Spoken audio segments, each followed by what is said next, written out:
Los informes de supervisión. Se establecen los contratos de supervisión, de servicios de supervisión, y en las normas básicas del sistema de administración de bienes y servicios, así como en los documentos bases de contratación, la obligatoriedad que tiene el supervisor de elaborar diferentes informes. Por ejemplo, el informe inicial. Posterior a la orden de proceder y antes de la ejecución de obras, el supervisor debe presentar en un número determinado de ejemplares un informe inicial, que básicamente, como vemos, tiene un contenido mínimo.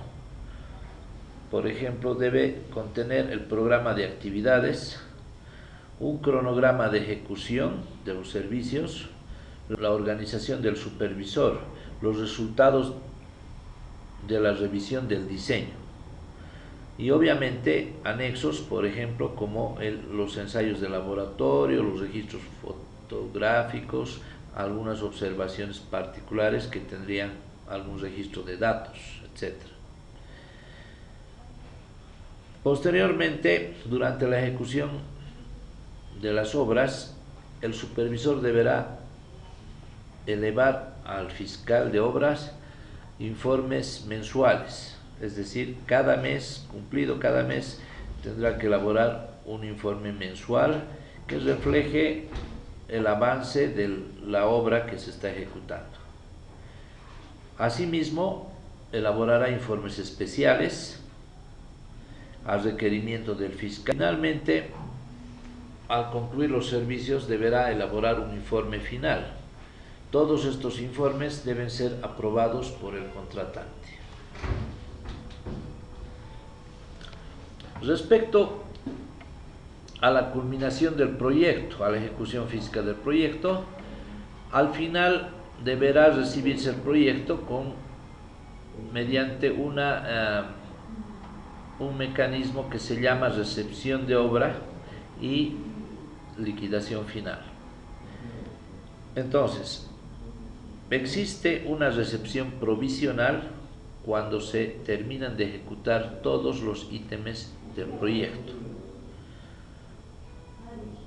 Y esto se hace estableciendo un acta de recepción provisional de obras, donde se haya hecho la revisión de la ejecución de todos los ítems y la conclusión de los mismos. Algunas observaciones referidas a lo que faltara o lo que quedaría pendiente o lo que faltaría por enmendar, ¿no? Particularmente, solamente tendría que existir observaciones para mejorar o corregir algunas deficiencias. Por ninguna razón se establece que deban concluirse ítems fuera de este periodo. Entonces, luego de la recepción provisional vendrá la recepción definitiva con un plazo determinado en el contrato. Y la recepción definitiva ya establecerá la culminación del proyecto. El cierre del contrato estará establecido cuando tengamos las dos actas firmadas, rubricadas, sin ninguna observación. Bueno, finalmente la liquidación final, donde se conciliarán cuentas para el pago final de la obra. Veremos algo referido al control externo del proyecto. Toda obra que está sujeta a una relación contractual con el Estado también está sujeta a un examen o evaluación a través de un control gubernamental. Los actores son responsables por sus actos, tanto por acción u omisión.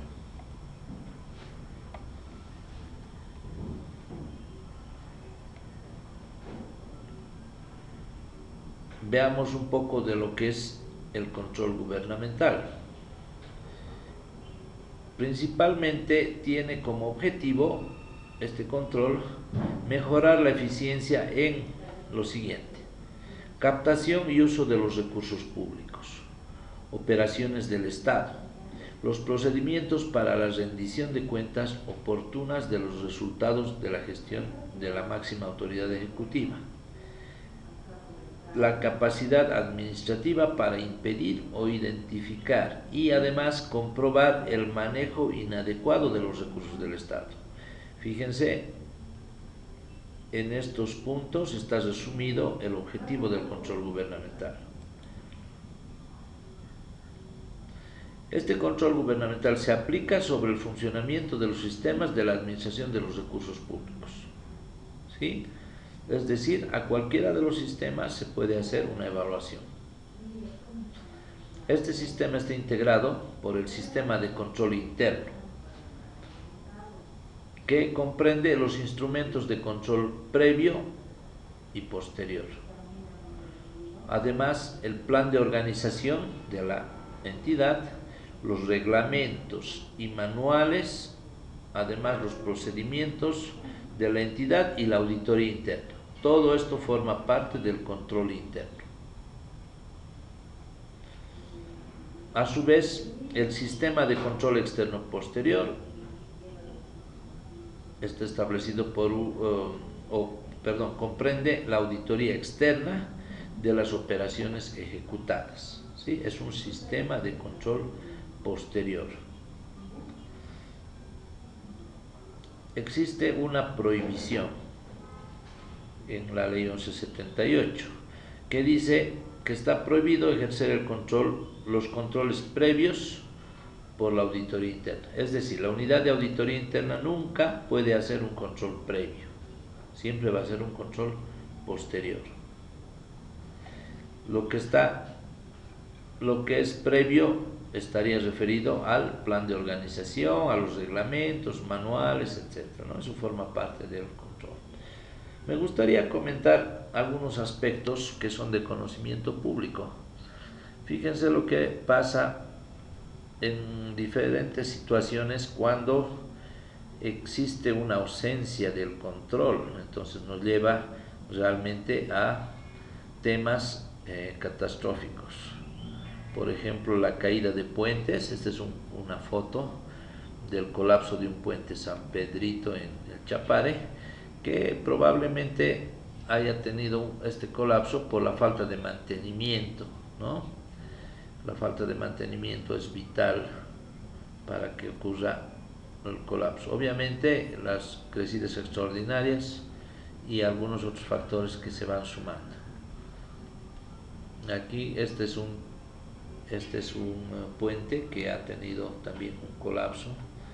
Es el puente Independencia en Cochabamba, que todo da a pensar, o las conclusiones lógicas a las que se han arribado son que este tablero ha cedido por el desprendimiento de estos cables que eran de un origen, digamos, con una calidad dudosa, ¿no?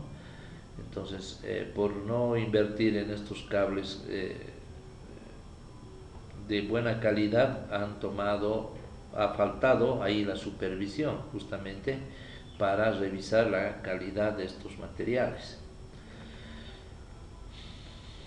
Nuevamente, aquí también esto es de conocimiento público, el edificio Málaga, que se ha derrumbado en Santa Cruz, que inicialmente tenía un número determinado de pisos en su diseño. Se han incrementado algunos pisos y una sobrecarga adicional no considerada al inicio de su diseño. Entonces, como ya estaban hechas las zapatas, ¿no?, y las fundaciones, entonces probablemente la gran incidencia de ese peso ha tenido que influir notablemente en el colapso de este puente, porque ya ha habido una subvaloración o subdimensionamiento en los elementos estructurales, como son las columnas, etc.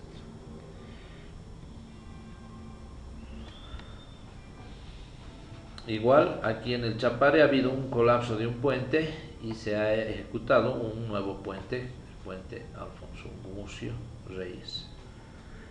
Bueno, estábamos hablando del control posterior,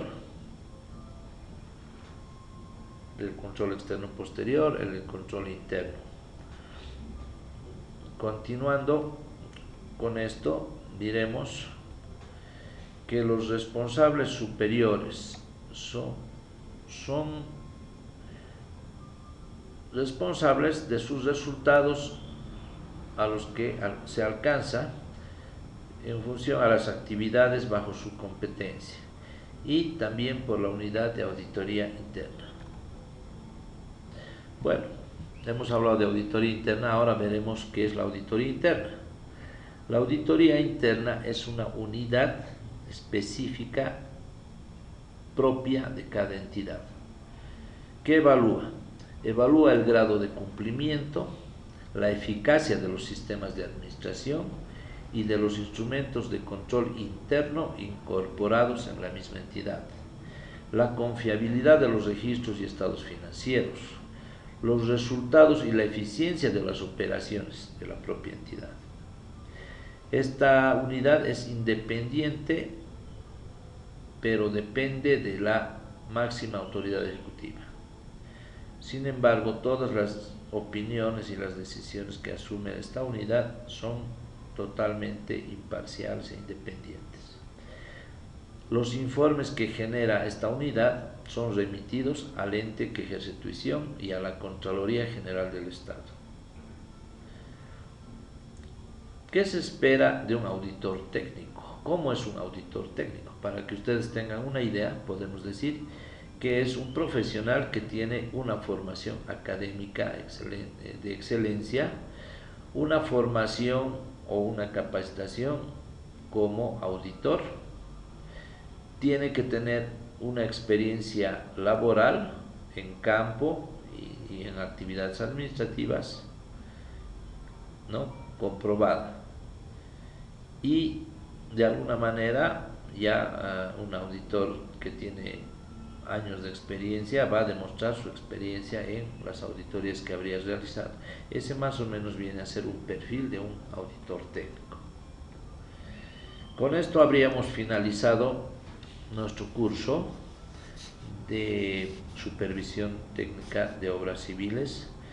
Yo agradezco mucho la paciencia y también asumo algunas deficiencias que hayan podido ustedes observar debido a la falta de coordinación con la plataforma. Sin embargo, espero que este curso haya sido de utilidad para todos y que con los conocimientos adquiridos a través de este curso y otros complementarios que podrían ustedes tomar, ustedes puedan aportar grandemente en las entidades donde trabajen, y además les deseo suerte en todas las actividades que realicen como supervisores. Muchas gracias.